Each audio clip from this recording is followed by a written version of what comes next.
பெட்டி எனக்கு குடல் குழம்பு செஞ்சு தரீங்களா? ஓகே, செஞ்சிடலாமா? குடல் எப்படி நம்ம செய்யலாம்னு வாங்க பார்க்கலாம். இப்போ தேவையான பொருளாக இருக்குது. இப்போ குடலை வந்து நான் சுத்தம் பண்ணி எடுத்து வச்சுருக்கேன். இப்போ குக்கரை வந்து தேவையான அளவுக்கு நீங்கள் எண்ணெய் ஊற்றிக்கிங்க.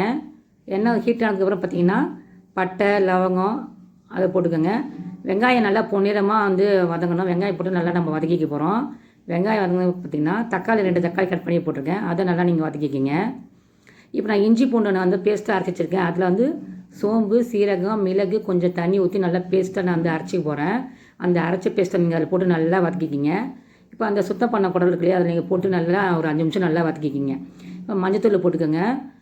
மஞ்சத்தூள் போட்டதுக்கப்புறம் பார்த்தீங்கன்னா மிளகாத்தூள் இருக்கு இல்லையா, அதுவும் போட்டுக்கோங்க. உப்பு போட்டுக்கோங்க. போட்டு நல்லா இது பண்ணிக்கோங்க. நல்லா கொஞ்சம் நேரம் நல்லா வேகட்டும். தேவையான அளவு தண்ணி ஊற்றி நம்ம ஒரு 7 விசில் நம்ம விட போகிறோம்.